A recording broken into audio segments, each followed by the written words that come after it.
Well, y'all, I can't believe this. It freaking rained. Gosh, you gotta be kidding me.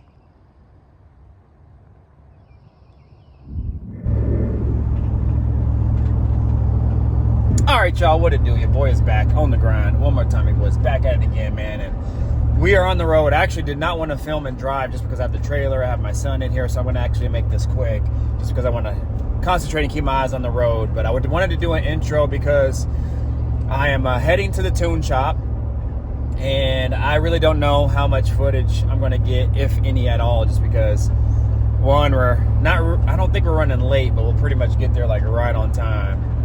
And I have my son with me. I don't know how he's going to do with the loud noises of the car, being on the dyno and stuff like that. So I might have to stay in the car with him, or I might have to stay outside. I have headphones for him, but I don't know. We'll see. He's getting older now, so he's getting better at, combating things and loud noises and just all of a sudden, like shocking sounds and things like that. But sometimes he still gets a little frightened. So anyways, I'll do what I can, you guys, but nonetheless, we are off to the dyno. This is a big day. I'm not really worried, I guess you could say, about how much power it's going to make. Whatever it makes, it makes.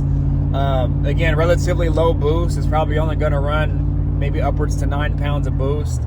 It is built for more. I did build the engine to handle, a decent amount of boost, so we'll see. But I don't know. I'm just going to have him tune it the best he can, tune it safely, and get as much as he can out of it, really. I want it to be drivable, I'm going to have my wife with me, and sooner or later he's going to be riding with me, so I don't want it to get too crazy in it. But anyways, you guys, I am going to go ahead and get off this phone and really focus on the road here. But if you're new to the channel, definitely think about subscribing, y'all. Hit that notification bell, all that good stuff, y'all. Mr. Griffin 23 in the building. We're about 15 minutes from the tune shop, so if you're new, we're about to tune this 71 Chevelle that I have back behind me, Lsx engine. I guess you could call it a junkyard motor, but I didn't get it out of the junkyard, but I got it out of a wrecked cargo van that somebody was partying out.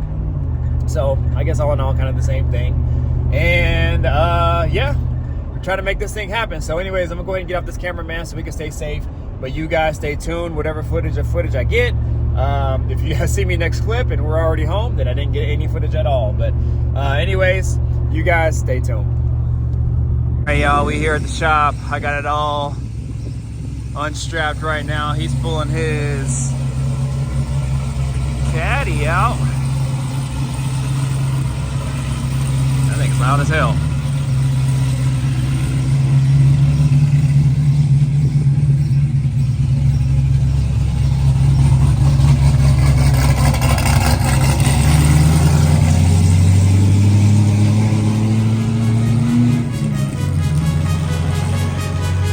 Y'all, let me see what we're gonna do about getting this car off. One time I hate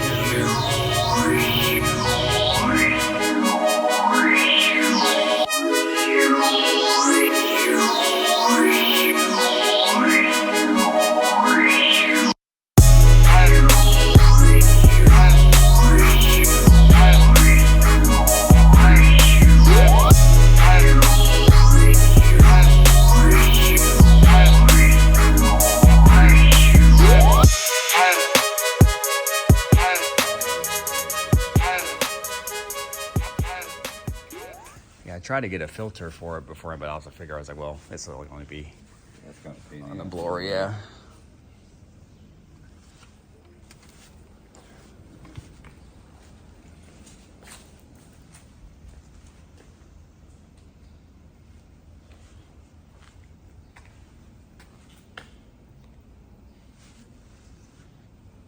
You got any more appointments today? Yeah, I got a GT500 later, and then we're gonna probably gonna take him to a sushi place in Blind Lake. Just opened up. It's actually really, really nice. Okay. So, and then Casey doesn't know what he wants to do. He wants to go wine tasting. I'm coming here. This is your area. Oh yeah. Like, I don't know what's here. I'm just telling you what cool stuff we do. Go up to Woodinville. Yeah, that area. Yeah. But then we got to deal with Seattle traffic and shit. Yeah.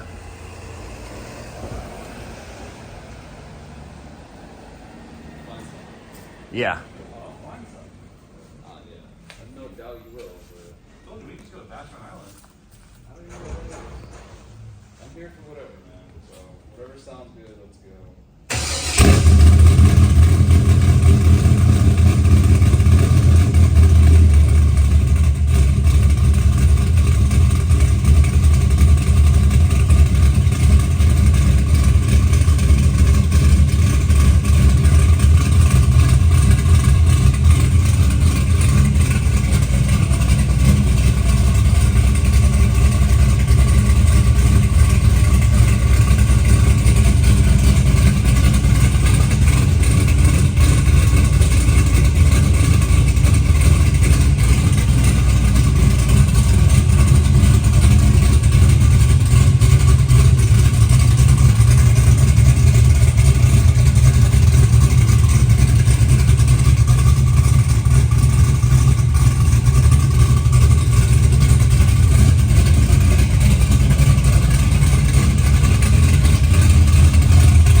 Yeah.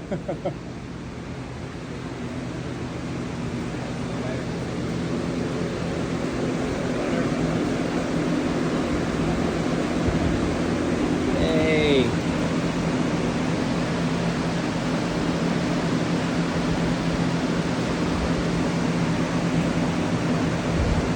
All right, y'all, what's going on? It is like 3 days later. What's today? Saturday, so Thursday, so Friday, Saturday, so 2 days later, and the car's back in the garage. So I just haven't had any time to do the closeout portion of this video.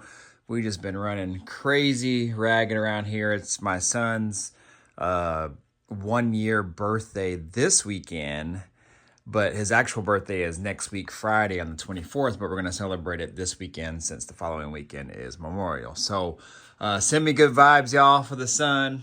Happy 1 year, crazy, flew by fast, but I am enjoying every minute of it and enjoying every stage of it. So wouldn't have it any other way, man. He's growing fast. It's awesome just to kind of see him evolve and change and his personality come out. So it's been a blast, you guys. But anyways, in regards to this car, in closing, the car did really well.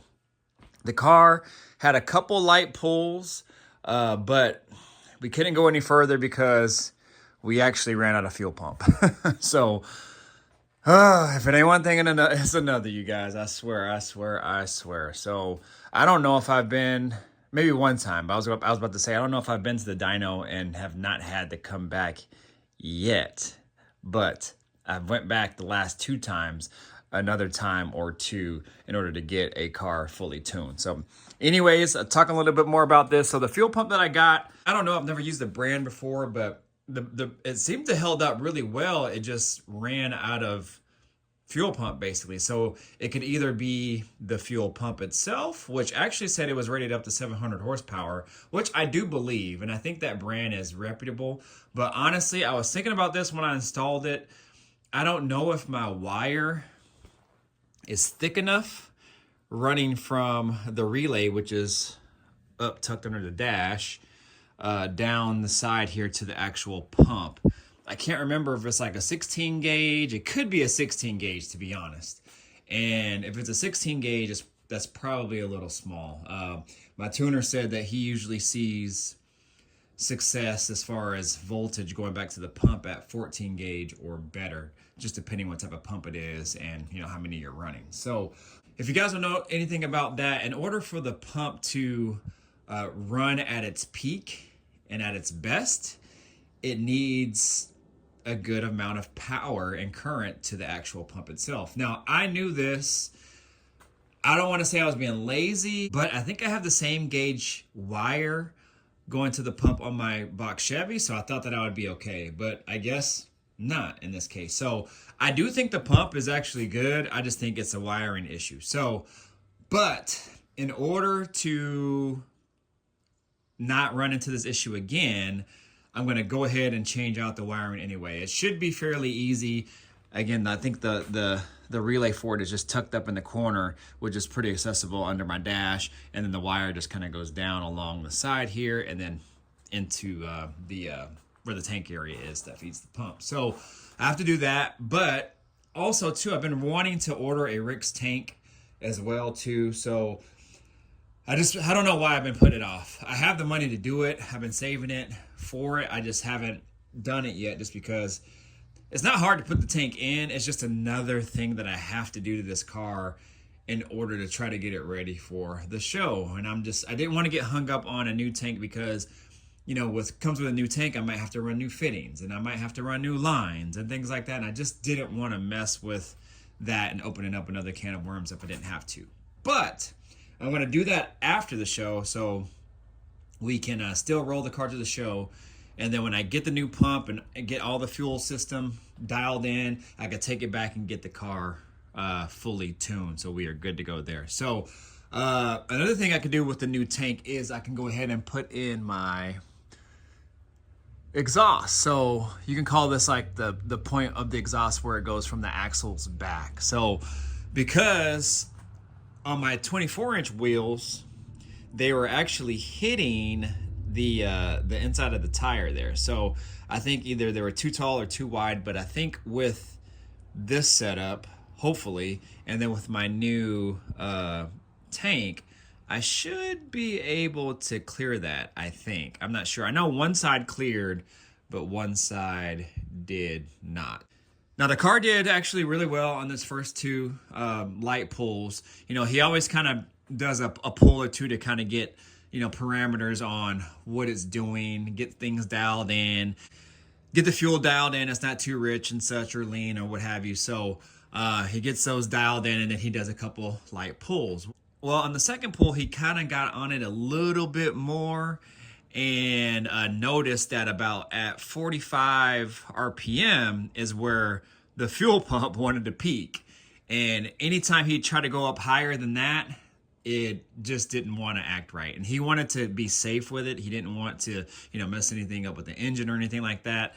So he backed off and he tuned it where I can still drive it. I can still drive it safely. I just can't really get on it. And I have to kind of stay below that 4,500 RPM mark for the most part. But I can still daily drive it. I can still do whatever I want to. I can kind of get up on it if I wanted to up until then, but I have to kind of stay a little bit light-footed on the vehicle till I kind of get it fine-tuned. So, have to address the fuel pump, and that's really it, you guys. That is really it. The vehicle, on his first two pulls that he did, I think the first time, it was just a kind of like a base pull. I think it did like 360 something and like, you know, similar in torque. He kind of adjusted the fuel parameters and some other things and whatever.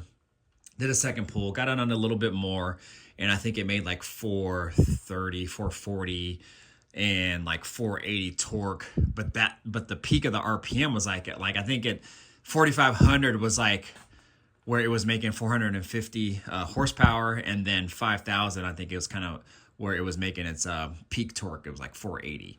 So that's pretty damn good, you know, for a second pull. And I think he said that he was really conservative on the timing. I think it was like at 5 degrees of timing or something like that. So, man, I think there's a lot left in this dang thing.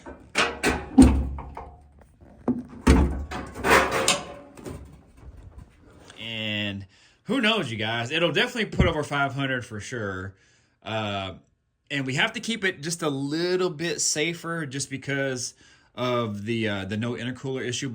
But the cool thing is he said the air temp going in was actually really cool. He said he didn't even have to monitor it. He didn't even have to worry about it. In between pulls, he did let the engine cool down, but he said they were actually really good, so he never even had to worry about that at all. So that's a positive. So, and I'm gonna make an intake that actually comes down around here, and then my filter will be down here, so that way you can kind of get away from those headers there in the block. So other than that, you guys, the engine performed well. It did really well.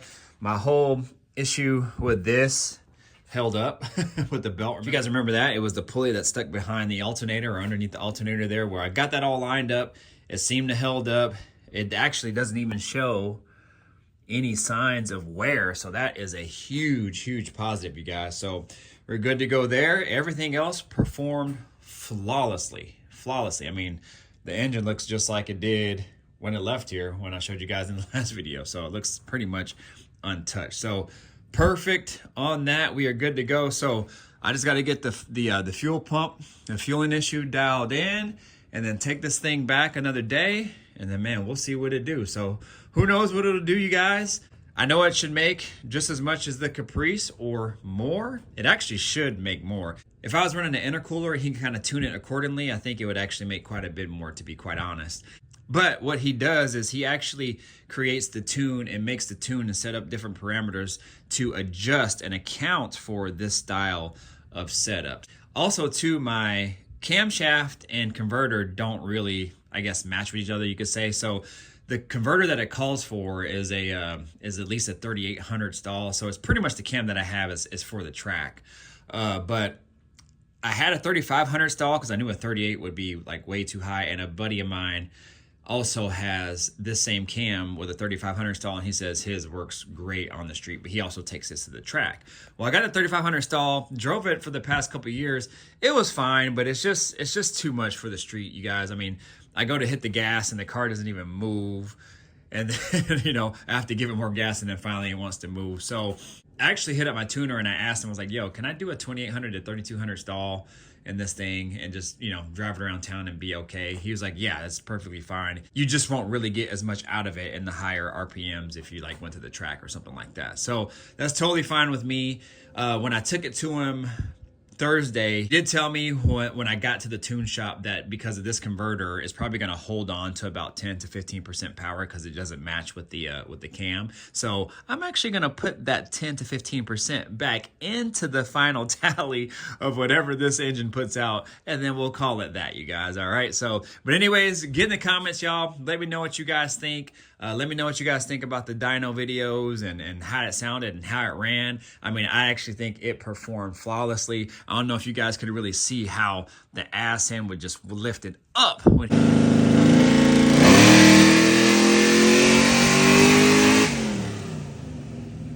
he got on the gas, man. And those were just like light pulls, you guys. So I'm thinking this thing is can put out some good power, but I know he has to keep it a little bit safer just because of the type of setup that it is. But he was really impressed. He really liked it. He liked how clean it was. He's actually a well-known tuner across the country, and he knows these engines. He knows these LS engines, you guys. So I'm really happy that I have him in my circle of friends that I can have tune all my cars. But man, I'm really excited to kind of see what the final numbers on this. I mean, anything over 500, you guys, for a street car, that's plenty, you guys. I mean, and then depending on what type of, you know, transmission and rear end setup you have to get that power to the ground. I mean, that's the key. Can you get whatever power it's making up here down to those wheels down there? What I have is a Turbo 400, which everybody says those things will last forever.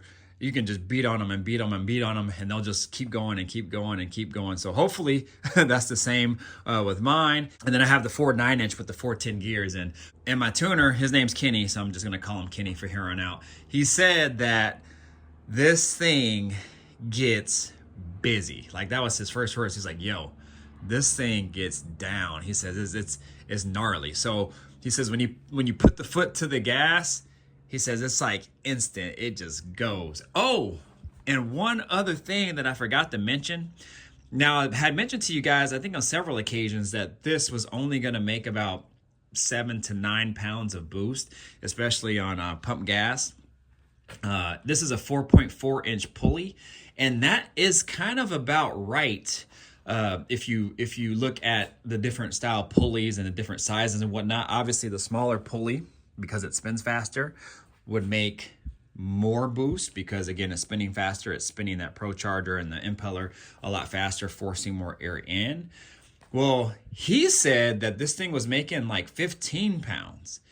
And that actually really shocked me because another car buddy of mine has the same, or had the same exact setup just not too long ago, and ended up having to sell it because it just didn't work in his car. But he said that he got like 8 or 9 pounds out of his. And so I'm not sure exactly why I have 15, because this CVF racing kit, I mean, it comes with the same pulleys, it comes with the same everything. You use the same harmonic balancer and whatnot. So I'm not really sure. Maybe it's the blower. I don't know what type of blower he had. It could be the blower. Maybe the blower just is spinning more efficiently. I am not really sure, you guys, but he did say, he's like, this thing is making way more than 9 pounds of boost. It's making 15. And I'm like, whoo, man, okay, let's get down then. So anyways, y'all, I'm happy about that too. Hey, if it's making a little bit more, that's cool, as long as we can tune it safely and you know, still get after it a little bit. I am totally fine with that. But yeah, y'all, again, get in the comments. Let me know what you guys think about this. And I'm really excited. I'm happy about this. I love the way it looks. I love the way it performed. I love the way it sounds. Everybody said that it sounds super, super healthy. And I agree with them as well. It's running great. Starts right up. Idles fine. And man, I'm really excited to get this thing out and enjoy it for the summer of 2024. So just got to do some final things here. Put the seats back in, clean it all up, give it a good wash. Tuck up some wiring a little bit more, and man, just do some small fine tuning things on just various items on the car, and then at some point we'll attack the fuel tank, and then we'll take it back and get its final touches on the tune. So anyways, you guys know what to do. Like, comment, subscribe, share, do all that good stuff. Y'all stick with me, man. Once we get this thing up and going, you know, we're moving to the next thing. So which will probably be, honestly, either the Caprice or the Regal. So I got some plans for the Regal. I'll show those at another date. But you guys stick around, stay tuned. I appreciate you guys. Again, like, comment, subscribe, share, do all that good stuff, y'all. Mr. Griffin 23 out of here. Deuces. Peace out.